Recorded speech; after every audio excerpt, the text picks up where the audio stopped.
www.audiomx.tv.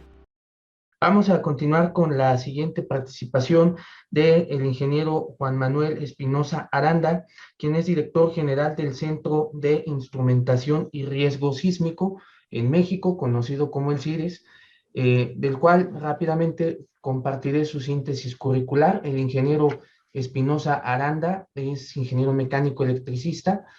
Su trabajo de tesis fue el diseño y construcción de circuitos electrónicos para una red de telemetría sísmica, y bajo el liderazgo del ingeniero Juan Manuel se ha desarrollado e implementado en México el sistema de alerta sísmica de la Ciudad de México entre 1989 y 1993, que es reconocido como un sistema de alerta sísmica pionero para advertir a la gente expuesta a esta amenaza natural.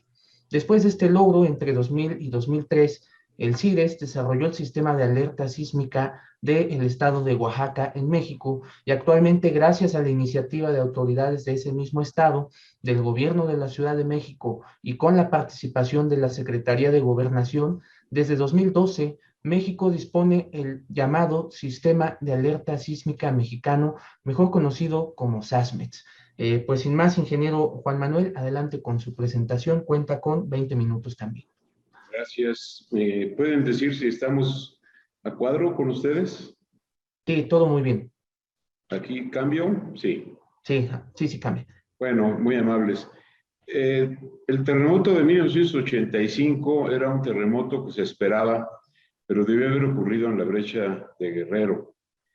Se tuvieron instrumentos instalados en una zona costera del estado de Guerrero, colindante con Michoacán, y el epicentro del temblor que destruyó la Ciudad de México ocurrió en 1985, que fue en la costa michoacana. Fue una cosa muy sorpresiva. El conocimiento de la sismología y la geofísica pues tiene sus claroscuros, y bueno, el hecho es que quedó muy dañada la ciudad. Era una gran sorpresa para el gremio de los ingenieros civiles. Afortunadamente, un instrumento que funcionó al pie de una estructura que se colapsó en el centro Scope, es una construcción muy emblemática en la esquina de unas calles céntricas de la avenida Central y Xola. Ese registro dio testimonio de que el efecto del sismo había superado con mucho la norma de construcción de ese edificio. Y bueno, pues fue una llamada de atención. Se propuso que se pusieran muchos aparatos más en la Ciudad de México, porque realmente había uno solo que dio este testimonio, y se recibió dinero a través del Consejo Nacional de Ciencia y Tecnología. A través de la universidad y la Fundación Javier Herrero Sierra, se estableció un proyecto para colocar muchos acelerómetros, cerca de 80, en la zona del suelo del lago, suelo de dureza intermedia y suelo de montaña, y esto con el propósito de conocer mejor cómo deben de ser las normas de construcción de la Ciudad de México, lo cual afortunadamente nos habló bastante el doctor Berrón, que por cierto algunos de los miembros del consejo de su organización fueron miembros constituyentes del Centro de Instrumentación y Registro Sísmico a través de la Fundación Javier Barrosier. También en esta afán de mitigar la vulnerabilidad, hubieron recomendaciones que se publicaron por el CONACYT en 1986, donde se propuso que se pusieran sensores sísmicos en esta región de la costa de Guerrero, donde se presume en esta zona está la brecha. Y bueno, se propuso que se hiciera esto porque el efecto de un temblor grande tarda, o de cualquier temblor, tarda más o menos 60 segundos en atravesar esta región hasta llegar a la Ciudad de México, y se supone que en ese lapso de 60 segundos, principalmente estaban pensando en niños en las escuelas, que pueden ir a zonas de menor riesgo si desde aquí se envía un aviso de que está iniciando un gran sismo. Entonces, este es un resumen un poco apretado de por qué estamos en estos afanes. y empezamos en 1986. Hemos visto pasar pues ya prácticamente 35 años de trabajo y de administraciones públicas, y hemos logrado sortear las situaciones políticas que a veces son inevitables, pero bueno, hemos logrado mantener la calidad de los registros. Básicamente está en nuestro estatuto, está establecido que los datos que se midan son para el que los requiera, no se venden, no se reservan para hacer alguna investigación, y esto con la idea de que se tenga un mejor y más rápido el conocimiento para protegernos de esta amenaza que pues es latente. Este es un estudio que hace la universidad, nuestra Universidad Nacional, donde muestran los lugares donde hay temblores grandes que afectan a nuestro país, pero principalmente en el Valle de México se amplifican por la condición del suelo de un lago que se ha ido secando. Pero bueno, aquí hay evidencias. Esto es un lapso no muy grande, desde 1900 a la fecha. Aquí tuvimos el sismo más grande de pues, el periodo que estamos viendo en este lugar. Es un sismo de 8.2 que ocurrió en el Golfo de Tehuantepec, que se sintió en la Ciudad de México y pudo ser alertador a verano. Y después, a los pocos días, tuvimos un sismo muy severo, razonablemente fuerte, pero muy cercano a la ciudad, y este nos causó daños muy grandes, como lo mencionó el doctor Berrón. Y bueno, pues el trabajo nuestro es de una especialidad de telecomunicaciones, de instrumentación, de metrología, y trabajamos pues en una actividad muy interdisciplinaria con los geofísicos, con los sismólogos, por supuesto con los ingenieros civiles. En particular, polariza mucho el desarrollo de nuestro trabajo este sistema de alerta sísmica, porque como se mencionó, fue pionero. Aquí en esta zona, en este lugar, frontera Oaxaca-Guerrero, se logró medir un sismo habían pasado casi 10 años del temblor del 85, 1995, en septiembre.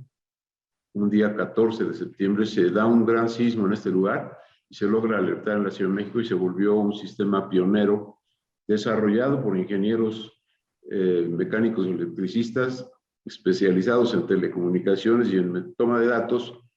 Y pues muchos de los que estaban haciendo su trabajo en otros países pues quedaron sorprendidos, y pues se han dado muchas distinciones a nuestro equipo de trabajo por este logro que ocurrió ya hace un rato, y veremos. En Oaxaca es una región muy activa en cuanto a temblores, y se logró hacer esta red que es 3 veces más grande en cuanto a número de sensores de lo que tenemos en el proyecto inicial de Guerrero. Y con la iniciativa de las autoridades de Oaxaca se logró que se integrara la red original con el sistema desarrollado en Oaxaca, y con el apoyo del gobierno de la Ciudad de México, que es a través del Instituto de Seguridad de las Construcciones del doctor Berrón. Tenemos el privilegio de que él nos patrocina, pues se logró ampliar el sistema de 12 sensores que teníamos. Ahora la Ciudad de México patrocina 60 sensores que están desde Bahía de Banderas en Jalisco, y pues en esta región del Alto Balsas, que va del volcán de Colima que tenemos por aquí hasta el volcán de los Tuxtlas, que nos falta todavía crecer un poco este sistema, pero bueno, es un sistema que ya tiene 96 sensores, un ritmo de operación, un coeficiente de disponibilidad altísimo, y veremos alguna imagen de cómo opera. Este esquema solo es para mostrar que tenemos diferentes criterios para determinar los sismos. En cuanto al rango, cuando empieza un sismo en esta zona, tenemos sensores que están calibrados para sismos de tipo superficial, arriba de 40 kilómetros de profundidad, y estos rojos que están en donde la placa de Cocos se está yendo hacia el interior de la Tierra, nuevamente se comba aquí el efecto de la subducción, y aparecen pues volcanes, aparecen manantiales de aguas termales, pero bueno, aquí se dan sismos de profundidades mayores de los 40 kilómetros, ¿verdad? Entonces o de los 40 kilómetros. Es un proceso muy complejo. Hemos aprendido mucho trabajando para los geofísicos, para los sismólogos, y afortunadamente pues hemos mantenido el servicio de los instrumentos que pusimos originalmente en la Ciudad de México, porque dentro de nuestras capacidades hemos podido hacer equipos nuevos no estamos comprando equipos, los hacemos, los fabricamos y eso nos da una independencia muy fuerte. Ya son 35 años en donde recibimos inicialmente aparatos para medir y actualmente tenemos equipos de manufactura local. Este es un ejemplo solo para mostrar, es un acelerograma sísmico, es un componente norte-sur, un componente del eje vertical, perdón, y un componente del eje este-oeste, en donde podemos ver que el eje vertical casi no cambia en su amplitud cuando llegan las ondas de cortante, que esta es la onda S famosa de un sismograma. Aquí se puede ver el lapso de ondas de compresión, que es muy equiparable en sus amplitudes, y con un análisis de los primeros 3 segundos del efecto que está siendo generado por un temblor que puede ser fuerte, ya tenemos un primer estimador. A los 3 segundos tenemos un estimador del rango que va a alcanzar el temblor cuando se desarrolle completamente. Ahí se da un aviso para que la gente sepa que está pasando esto en un lugar cercano al epicentro. Después llegan las ondas de cortante, se vuelve a dar en este momento otro estimador del rango que va a tener, y después de un lapso del doble de esta ventana del S-P, aquí tenemos un tercer estimador. Esto es un recurso que tienen todas las estaciones que están midiendo, estas 96 que veíamos en el mapa, tienen capacidad de hacer determinaciones totalmente robotizadas y se transmiten los mensajes a través de redes de comunicación con mucha redundancia para asegurar que no se pierdan mensajes que pueden ser críticos para la seguridad de la población. Y bueno, esto es así muy apretada la información. Aquí tenemos abajo a la izquierda estaciones que están midiendo y que radian con VHF o UHF sus mensajes a un concepto del backbone, donde tenemos acceso a redes privadas de telecomunicaciones. El concepto de Internet lo aplicamos a algunas redes de telefonía y también tenemos enlaces satelitales. Esto es para poder llegar a diferentes ciudades de manera simultánea y que se sepa de un sismo que está iniciando en algún lugar de estos que mostrábamos en el mapa al principio. Y con esa información, con automatismos que se han desarrollado, podemos operar emisoras de radio, de televisión, algunos sistemas de altoparlantes que existen en la región urbana de la ciudad para el concepto de seguridad, en la Ciudad de México y en las zonas cercanas del Estado de México. En Oaxaca tienen unos altoparlantes muy poderosos que en el Valle Central permite advertir a la gente de que algo está pasando y va a llegar un temblor. Tenemos otro backbone más de menores alcances, pero es para interconectar lo que es, por ejemplo, la Ciudad de México. Tenemos en nuestras instalaciones conocimientos que pueden ser difundidos a través de los recursos clásicos. Tenemos la misma información que se puede conocer en el Centro Nacional de Prevención de Desastres. Hace un momento nos platicaba del gran reto que hay en el CENAPRED. Y estos que son servicios como el que mencionábamos aquí arriba de altoparlantes de la región urbana, de la zona metropolitana, que ya se volvió un monstruo, ya no es solamente el Distrito Federal, sino ya tenemos una zona conurbada sumamente amplia.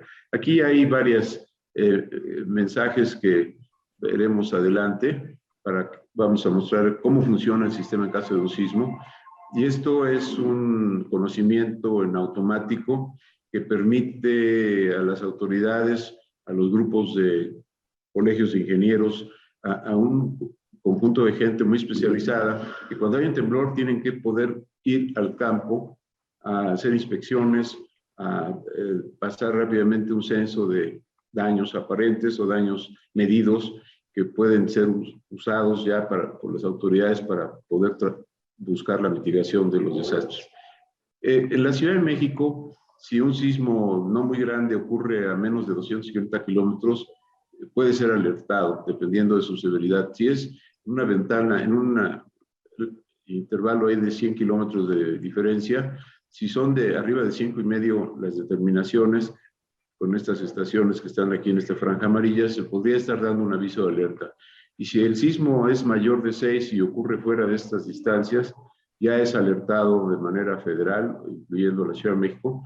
Y esta figura se puede mapear haciendo centro en las capitales de Oaxaca, en Chilpancingo, en cualquiera de las ciudades, pero es un concepto que desarrollamos para poder advertir sin temor de que vaya a haber alertas falsas, ¿verdad? Aquí, para poder informar a la gente y que se proteja, que todo esto es en automático, estamos operando estaciones de radiodifusión que cubren estas zonas en azul, que es muy poco, son pocos transmisores y tenemos que ampliar la cobertura. Por ejemplo, Oaxaca tiene un transmisor en la zona central, estamos cubriendo pues menos del 30% de la población total de Oaxaca y esta condición debe de ser superada. Pero es un poco para mostrar cómo estamos cubriendo con señales de radio que advierten que viene un sismo a los lugares donde hay concentraciones de población en esta región.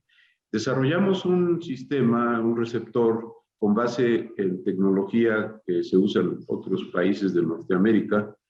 Es el NOAA, el sistema que desarrollaron para advertencia de huracanes, y el Public Alert, que ya este sistema por sí solo en Estados Unidos puede dar señales de más de casi 80 diferentes calamidades, tsunamis, ventiscas, en fin. Y no tienen más bien alerta sísmica que se pueda operar con este receptor. Nosotros hicimos una mejora tecnológica y es el sistema alerta riesgos mexicano, que paradójicamente advierte bien los temblores, pero no tenemos involucrado, y en esto tenemos este reto también con la responsabilidad que conlleva el Centro Nacional de Prevención de Desastres, porque cualquiera de estas calamidades que vemos gráficamente pues puede ser anunciada por este tipo de recurso, este receptor, y con un solo equipo podríamos tener la nobleza de advertir a la gente de cualquier tipo de calamidad. Aquí, yendo al sustantivo del Sistema de Alerta Sísmica Mexicano, entre 1991 y el 2021, hemos captado sismos que están aquí en el mapa. Son 170 sismos muy grandes y otros no tan grandes, pero han sido medidos en esta región que sabemos que es muy activa. Nos falta Chiapas, pero es un punto que luego podríamos comentar. En ciudades de México que tenemos con cobertura, se han emitido avisos de rango como alerta pública, alerta preventiva, y finalmente ahora solo usamos un solo rango, que es alerta sísmica. Ya no tenemos discrecionalizada niveles de fuerza o de rango del temblor. En total, el sistema, además de que ha alertado 171, ha discriminado más de 10,000 y solo ha alertado 171, que son los más importantes. Los sismos que tenemos registrados en la infraestructura de este sistema pueden andar del orden de 3.5 magnitud hasta 8.2, y es un número considerable, y pues hemos tenido resultados muy pues encomiables. Hemos tenido una falla al principio del sistema en 1993, pero realmente tiene una solvencia muy notable el sistema, y es un sistema que puede diversificarse porque podemos hacer mediciones de otros parámetros físicos. Se ha hablado del riesgo, ¿verdad?, de los temblores. Bueno, el peligro sísmico existe desde la época, en esta región del mundo existe.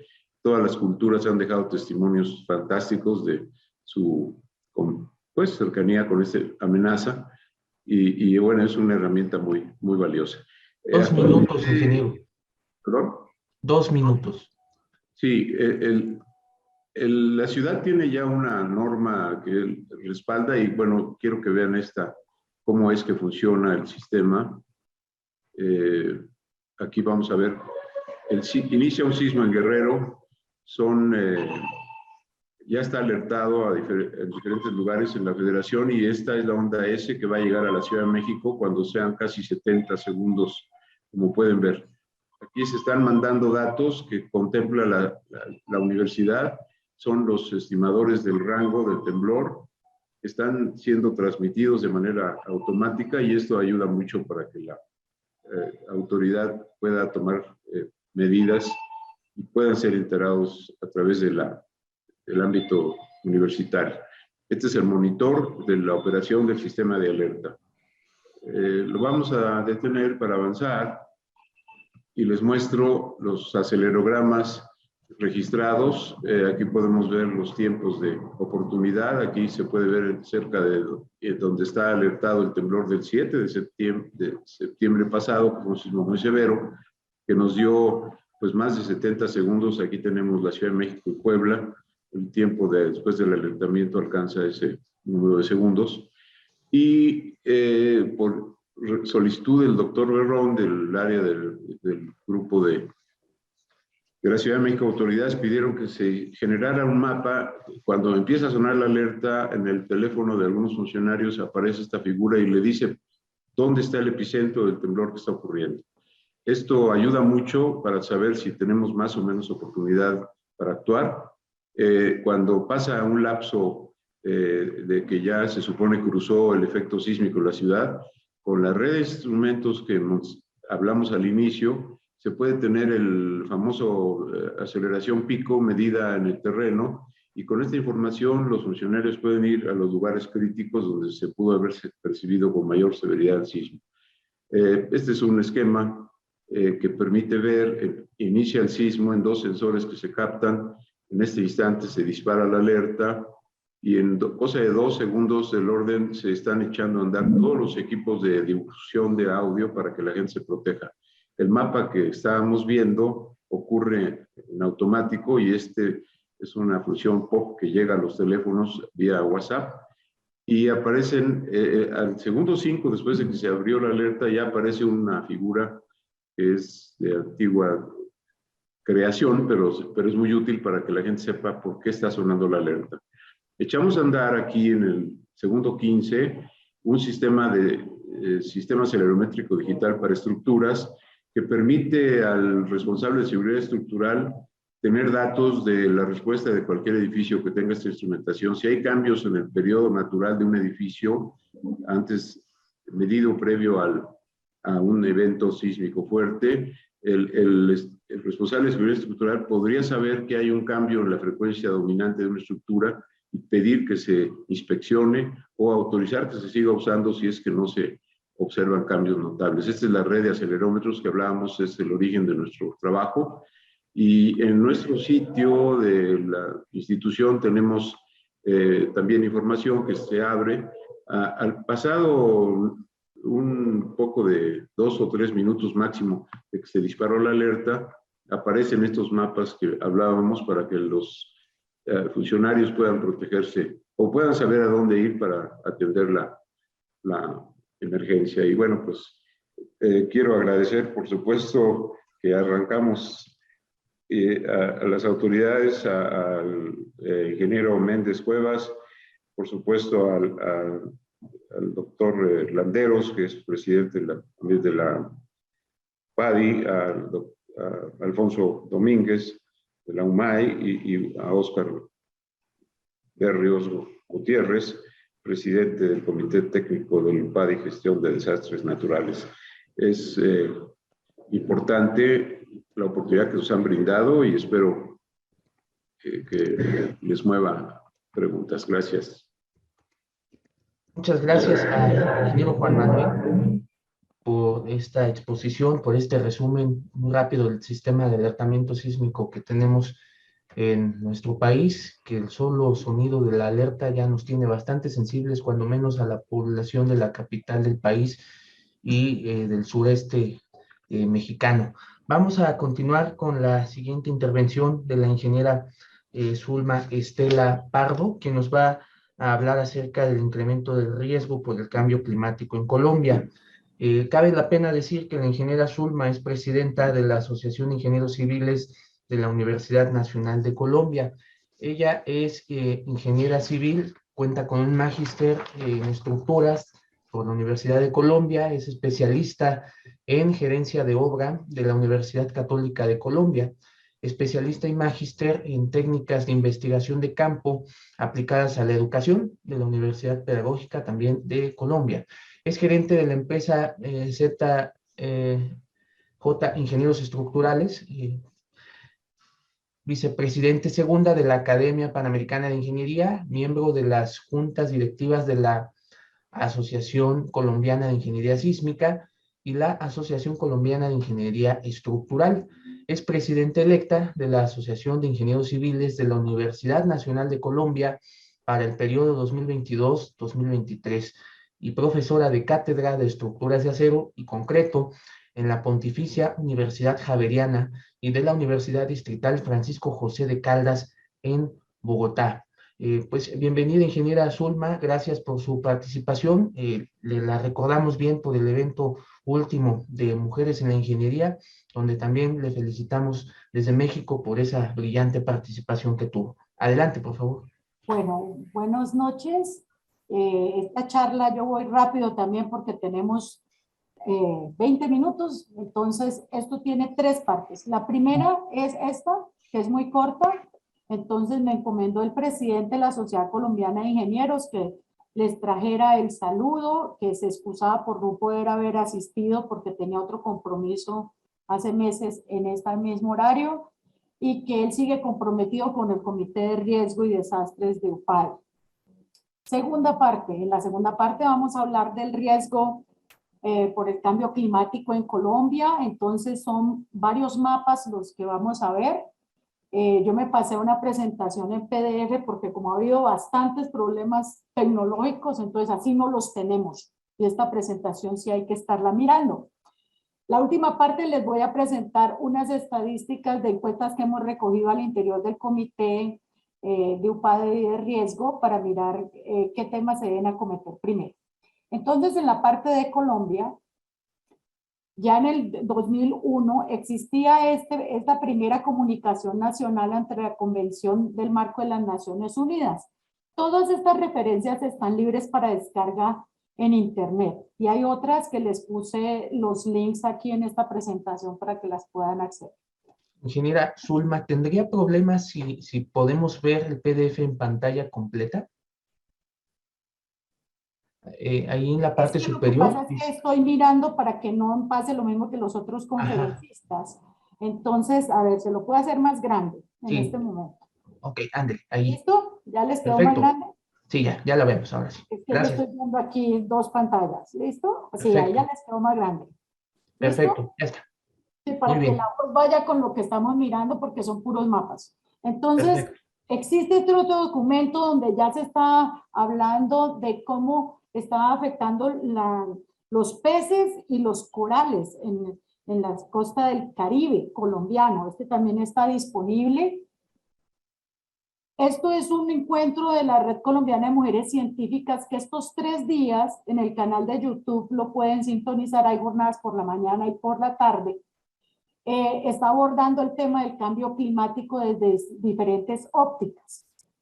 Entonces, el día de ayer hubo un experto en oceanografía que estuvo hablando de los corales y hubo una experta que estuvo hablando de las políticas de Colombia E2050, que más tarde miramos algunos mapitas solamente, si quieren profundizar sobre eso, lo que se presentó en Glasgow ahorita en el último encuentro. Entonces, estas estaciones meteorológicas, este es un estudio del IDEAM, del Instituto Climatológico de Colombia, del 2011. Esta es la instrumentación que tiene el país.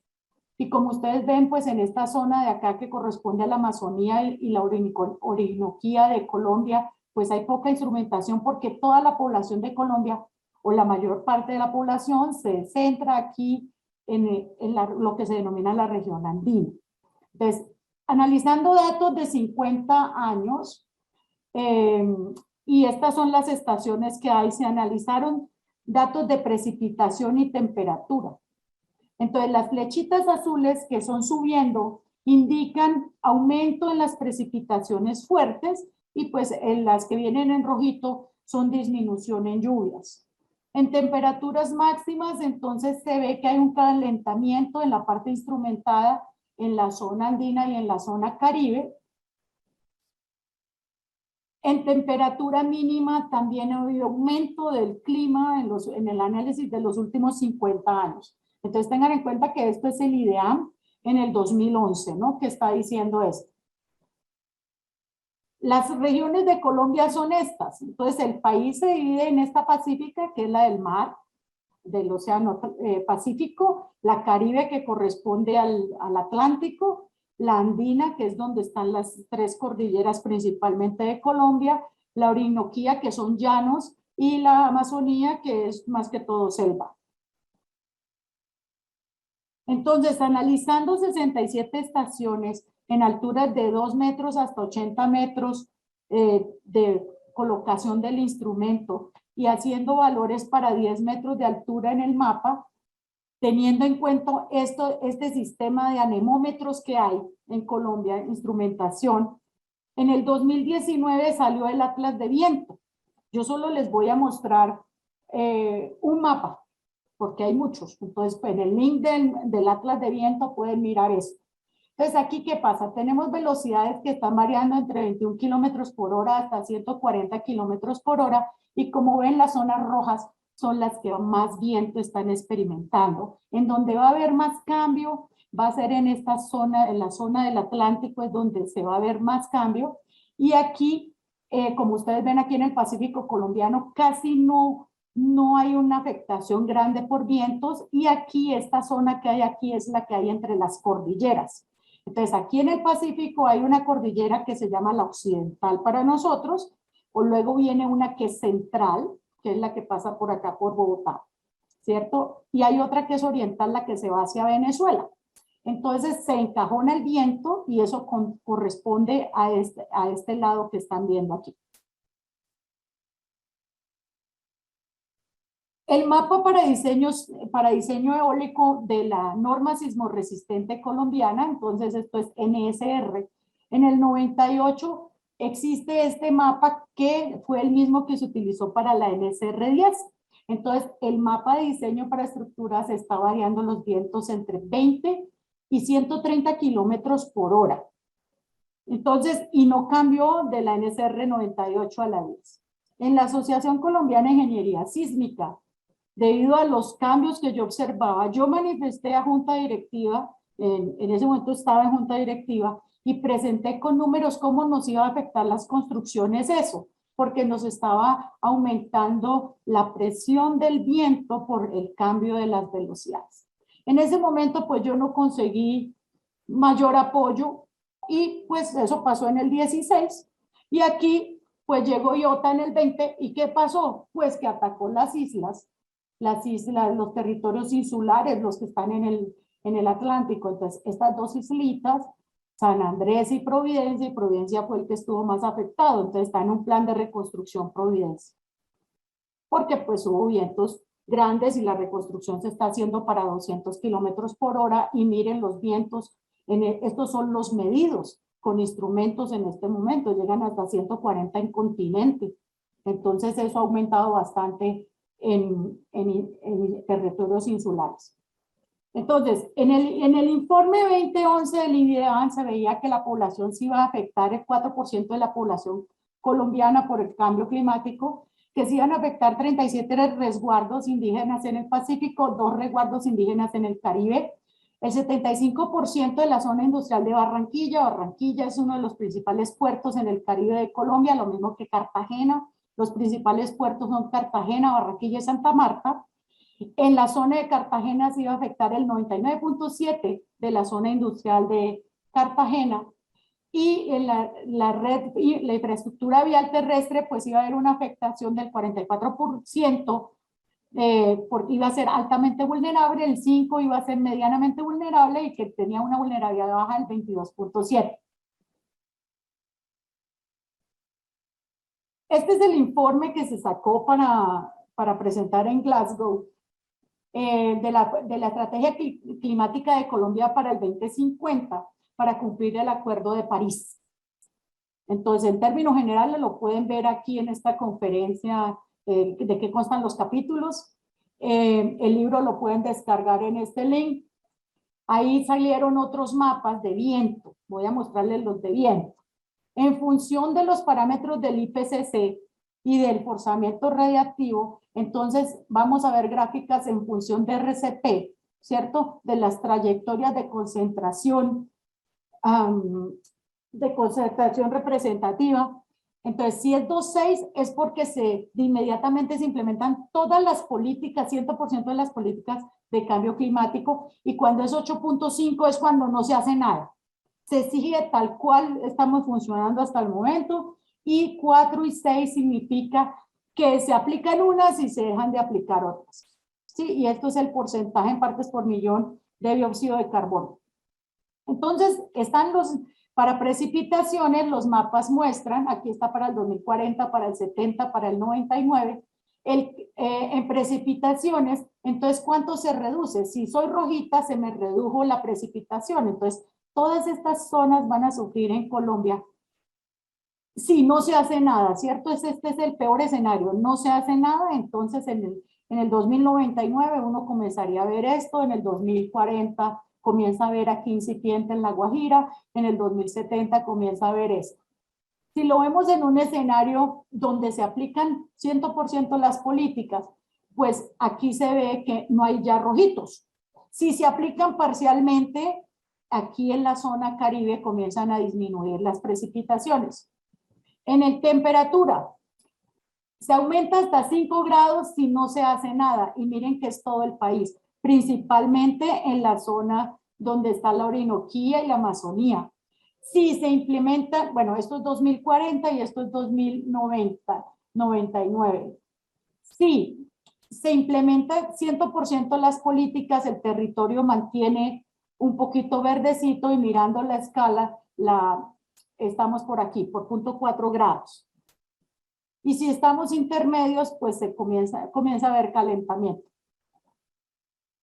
El informe 2050 tiene las proyecciones de cómo impacta los diferentes comportamientos en inversión anual que tendría que destinar Colombia. Esto es deslizamiento. Si ustedes miran las gráficas IDEAM, son las que les mostré primero de 50 años, las otras son las que están en 2050, en el informe 2050, y los otros están en clima.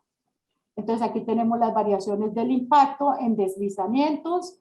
Estas son las variaciones de sequía, que va a ser un problema serio en Colombia, la sequía. Incendios forestales es un problema muy grave, y sobre todo en la Amazonía. Inundación también es grave. Y yo les muestro, voy muy rápido porque tenemos poco tiempo, ¿no? Entonces aquí, ¿esto cómo lo he visto yo? Entonces, esto es la región andina, aquí les puse un puntico rojo más o menos en donde queda esa estructura. Esto es una vía de concesión principal, donde el río creció descomunalmente, y miren que descubrió toda la cimentación de este puente. Entonces, aquí están las personas, aquí pueden ver la escala de la persona. Entonces, hubo que hacer unas obras de reparación aquí para que el puente quedara otra vez con buen cimiento, y hacer unas protecciones al río que está por allá más abajo, ¿no? Entonces, en ese instante fue que la riada vino hasta acá. En la Orinoquía hay obras de hidráulicas que pasaba el agua, ¿no? Y como ven, pues hace mucho tiempo ya no pasa el agua por ahí. La Orinoquía, aquí está el puntico. En la región andina, aquí hacia la frontera con Venezuela, hay un desecamiento de los territorios. Entonces aquí vemos desplazamiento de las masas rocosas y remociones en masa. Esto es una carretera, pues que ya se desplazaron los bloques. En la región amazónica, aquí, estos son obras de contención que ha habido que hacer en zonas de páramo. Ustedes ven acá los frailejones, y esto no es que se le haya sembrado matica, sino que es que como llueve tanto y hay tanto transporte, pues ya los anclajes se llenaron de maticas ahí. Y esto es el Caribe colombiano. Los ríos principales de Colombia que atraviesan el país son el Magdalena y el Cauca. Esto es una inundación del río Cauca, en la Mojana, que queda por acá. Bueno, esa es la situación de mi país. Ahora miremos la última parte, que es las estadísticas que tenemos en proceso en el Comité de Riesgos. Se hizo una encuesta libre, varias personas dijeron que, algunas personas opinaron que estaba mal. Entonces, si están aquí presentes, yo les digo que los felicito porque estaban muy atentos. eso era intencional. En este momento se han recogido estas encuestas de estos países. El interés que tiene cada país son los que están aquí. Entonces, se ve que los países encuestados pues están más interesados en la gestión del riesgo y los desastres como un conjunto. Los otros temas por tratar los países recomiendan. Entonces, como ha habido problemas de corrupción serios en Colombia, entonces varios colombianos dijeron que la corrupción, yo lo puse ahí, no es tema de tratar en este comité, pero pues eso fue lo que dio la encuesta. Otros países dijeron que la salinización de pozos, otros la rayería, otros las altas temperaturas, la sequía, los incendios, la deforestación. Los desastres que más demandan la atención en su país, entonces, dependiendo del país, los deslizamientos, los sismos, tsunamis tuvo poco, las avalanchas, los huracanes, las inundaciones, las epidemias del último año, y mencionaron otros. ¿Y qué tema es el que debe abordar primero el comité? Entonces se les puso que si el riesgo, que si los desastres, que si los recursos que destina el país para los riesgos, que quiere conocer experiencias exitosas de los diferentes países, que quiere conocer experiencias no exitosas de los países. Entonces las personas contestaron que ellos quieren conocer de todo. Otros temas que también propusieron, entonces, algún país dice, en Costa Rica dice, yo quiero ser reservorio de información técnica y asistencia después del desastre. Esos son los temas que se trataron. Ahí vamos y vamos a definir la política. Aquí hay algunas referencias adicionales y yo creo que ahí termino mi intervención. Y cualquier pregunta, pues por ahí aquí estaré toda la jornada y les agradezco mucho. Muchísimas gracias, ingeniera Zulma. Le felicito, terminó justamente a los 20 minutos y eso es plausible. Con este tema y con este resumen que nos ha mostrado y con estas estadísticas, creo yo que este conocimiento global, el interés, y que seguramente también habrá preguntas respecto a ello, como ya se han dado algunas por medio del chat. Vamos a continuar con la siguiente participación ahora por parte del ingeniero Jesús Guillermo Moreno Ríos, de México, quien es presidente del Consejo Integrador de la Construcción, la Industria y el Desarrollo, quien nos va a presentar la conferencia El Cubo de la Resiliencia. Comentar rápidamente que el ingeniero Jesús Guillermo Moreno Ríos es ingeniero civil, maestro en Administración de la Construcción y Protección Civil. Tiene el cargo de Director General de Ingeniería en Seguros y Gestión de Riesgos y es director asociado de la Consultoría Internacional en materia de gestión legislativa, gobernanza y política pública, GESPO. Adelante, ingeniero Guillermo, cuenta igual con 20 minutos para su intervención. Muchísimas gracias. ¿Se escucha bien? Lo escuchamos bien. Perfecto. Bueno, antes que nada agradecer a Upadio, agradecer a UMAI por la invitación. Me voy a permitir compartir pantalla. Sí les voy a pedir de favor que me informen si se ve. Sí, se observa bien. Perfecto, ok. Bueno, a mí me toca hablar sobre el tema del cubo de la resiliencia. Primero que nada vamos a platicar de qué es la organización que nosotros presidimos, INCIDE. Es una organización que integra varias organizaciones. Tenemos 23 años trabajando y de alguna manera lo que buscamos es trabajar en lo que ahora se le llama gobernanza, participación ciudadana, pero venimos trabajando desde hace 23 años en ese sentido para lograr incidir en políticas públicas en torno al sector de la construcción. Desde los inicios, esta organización, pues nos abocábamos mucho a defender específicamente el apoyo de lo que es la defensa de los organismos gremiales y específicamente lograr avances en ese sentido. Sin embargo, hubo dos eventos que cambiaron por completo nuestro modelo de pensamiento. Uno de ellos fue el tema de la guardería ABC. Algunos de ustedes tienen un incendio que hubo aquí en la ciudad de Hermosillo, donde fallecen 49 niños. Y otro fue el tema también en Hermosillo, que al ser una zona desértica y no presentarse, tuvimos unos 10 años de sequía, pero cuando se presenta después de los 10 años de sequía, viene una serie de inundaciones donde se inundan muchísimos fraccionamientos, precisamente por estar mal ubicados. Entonces, donde es donde radica nuestro pensamiento, donde decir, bueno, ¿qué estamos haciendo mal como ingenieros? Que sentidos la ingeniería tiene que ver en estos conceptos. Y nosotros en INCIDE empezamos a trabajar en varios modelos, el tema de mayor infraestructura local, Alianza por la Cultura de la Resiliencia, cuando se vino el tema del COVID, pues el tema de cooperativa comercial, nos alineamos a los objetivos de desarrollo sostenible y una campaña de prevención de cáncer de próstata, ya que la mayoría del sector construcción somos varones. Bueno, pues nos enfocamos tratando de buscar esa tan anhelada equidad de género. En el 2015, durante el gobierno municipal Manuel Ignacio Costa Gutiérrez, me tocó ser director de Protección Civil y junto con INCIDE empezamos a trabajar en ese tema de gobernanza, en ese buscar aliados, cómo lográbamos integrar realmente a las organizaciones gremiales, a los académicos, decisiones que tenían que ver con el tema de protección civil. Era cuando estás al frente de la unidad de protección civil, pues desde un choque, la picadura de abejas, las inundaciones, los incendios y todos los fenómenos que se vayan presentando, pues van a ser, tú eres el responsable. Y es donde decías, bueno, ¿qué es lo que pasa si nos toca toda la responsabilidad de la atención de la emergencia, pero quién está haciendo el trabajo de prevención? Y es cuando nos empezamos para poder entender este modelo, este esquema al que tratamos de esquematizarlo con algo que fuera entendible para hasta para un ingeniero civil, digo, para cualquier persona de la sociedad que pudiera entenderlo.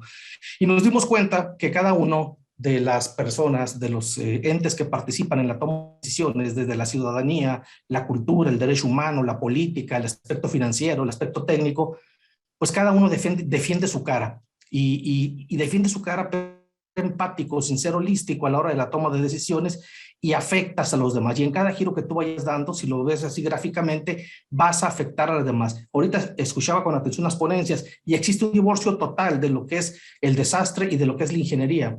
Trabajan por su lado cada uno y no hay una, parecen que están, la verdad, divorciados. El ingeniero Guevara lo comentaba ahorita, apenas hace años y 5 para acá, cuando mucho, que empiezan a interrelacionarse el tema de seguros, el tema de gestión de riesgo, el tema de ingeniería, para poder trabajar en una solución plausible. No es nada nuevo, no descubrimos el hilo negro, simplemente tenemos que informar de manera eficaz a la ciudadanía. Critico mucho a los especialistas en protección civil, que pues se reúnen entre ellos, pero a la ciudadanía no le llega nada de información en este sentido. Creamos lo que fue la Alianza por la Cultura de la Resiliencia y empezamos a trabajar en el tema de medios de comunicación, instituciones de educación superior, empresarios y profesionistas, las organizaciones gremiales, la educación básica y padres de familia y gobierno, en el entendido que tenemos que llegar a todos los lugares para que realmente podamos prevenir específicamente el riesgo. El riesgo, pues que sabemos que es la probabilidad de que una amenaza, de acuerdo a la vulnerabilidad, se convierte en desastre. Ahorita lo comentaba el ingeniero Guevara atinadamente. ¿Qué se puede ser de riesgo? Pues se puede asumir, se puede prevenir, se puede mitigar o se puede... La misma fórmula que utilizó el ingeniero Guevara es una fórmula pues ya que ya está enfocada al tema más universal. Riesgo es igual a peligro por vulnerabilidad entre las capacidades que tengamos. Y la mayoría de las capacidades van a venir enfocadas a la labor de nosotros como ingenieros. Ya ese entreveración entre las capacidades y el reconocimiento de la vulnerabilidad y de exposición, es lo que le vamos a llamar resiliencia, ir conociendo lo que sucedió anteriormente para que no nos vuelva a suceder. Yo sé que es un término bastante romántico el tema de resiliencia, los ingenieros civiles, los ingenieros se resisten un poco el término, pero de alguna manera es un tema importante. En ingeniería sabemos el tema de la resiliencia cuando lo aplicas al acero, pues el tema ¿no? Bueno, aquí vemos el tema de la fragilidad, cómo se define el tema de la fragilidad y la exposición, como aquí hay varios ejemplos, no me voy a detener mucho en ellos, gráficamente pueden ser visibles. Y pues el tema del agente perturbador. El agente perturbador, cuando se habla de programas internos o cuando de cuestiones de diseño, no se toman en cuenta varios factores. Regularmente se piensa que son únicamente el diseño por sismo, pero también está el tema de los incendios, que a la hora de hacer un diseño no se toma mucho en cuenta el tema de los diseños que tienen que ver en un edificio, o el tema de las inundaciones, o el tema de los fenómenos sanitario-ecológicos, que lo vimos con la pandemia. También son fenómenos que nos afectan, porque son agentes geológicos, hidrometeorológicos, agentes químico-tecnológicos, agentes sanitario-ecológico y los socioorganizativos. Y también se toma en cuenta los agentes astronómicos, que ahora, pues ya digo, obviamente el tema de los meteoritos, pero también las tormentas magnéticas que van a afectar las telecomunicaciones, y que ya se empieza a ver ahorita, pues todo está enfocado en ese sentido y afectan. Pero hay que también ver una cosa, aparte del fenómeno perturbador que origina originalmente con la vulnerabilidad del desastre, tiene una concatenación de acciones que después, por ejemplo, después de una inundación vienen el tema de mosquitos, el tema de problemas eléctricos, el tema de enfermedades gastrointestinales, que se nos van a la problemática que tuvimos, ¿no? En el tema de la no fue la diferencia. A partir de una epidemia, pues se generó desempleo, se generó crisis económica, conflictos sociales, drogadicción, aumento de inseguridad, violencia intrafamiliar. Fueron concatenaciones que se vinieron dando de un fenómeno perturbador. Y volvemos, si hacemos la analogía con el COVID y trasladamos esos mismos valores al cubo de Rubik, bueno, vemos los mismos temas, pero ahora sí de manera en una tensión. El cubo de Rubik te va a ayudar a tener un nivel de pensamiento y organización mental para poder enfrentar, como lo comentaba, de manera empática y de manera holística, para que puedas tomar las mejores decisiones. Nos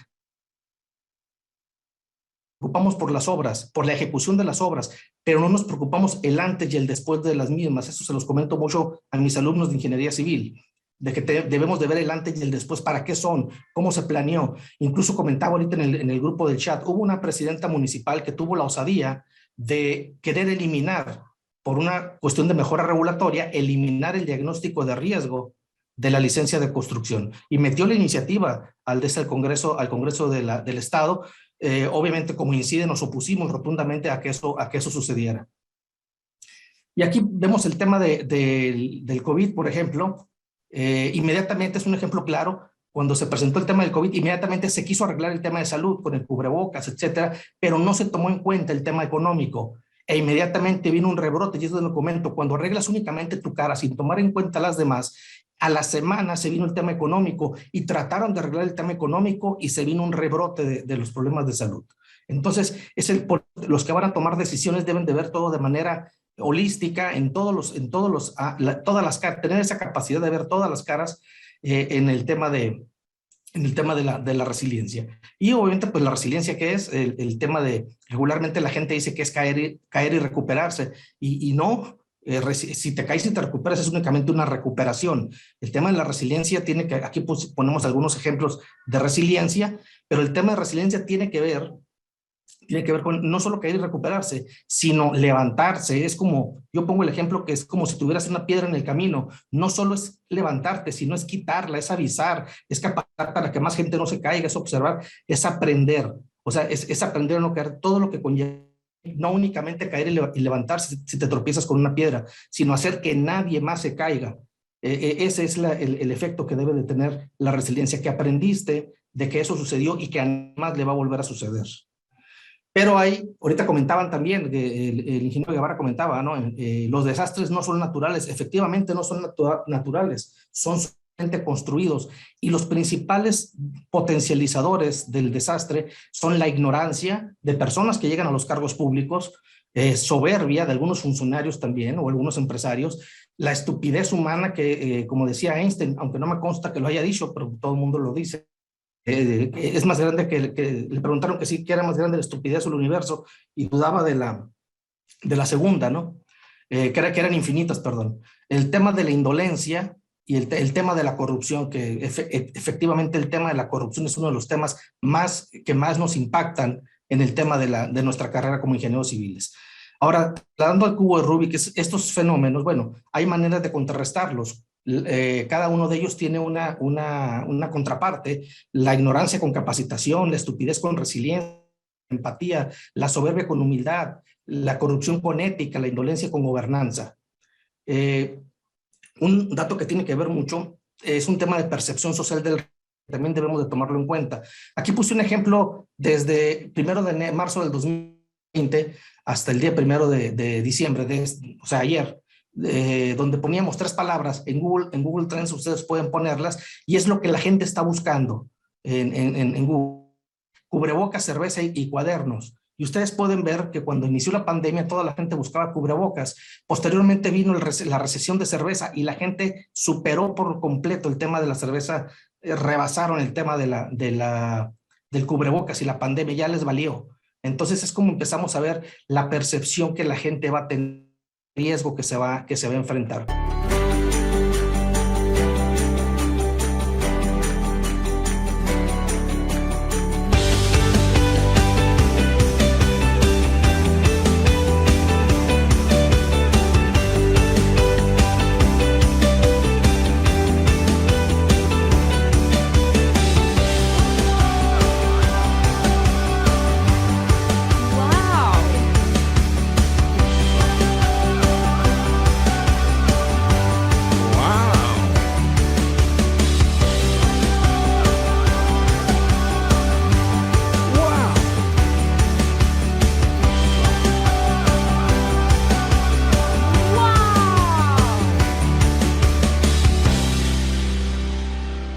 Wow. MX.tv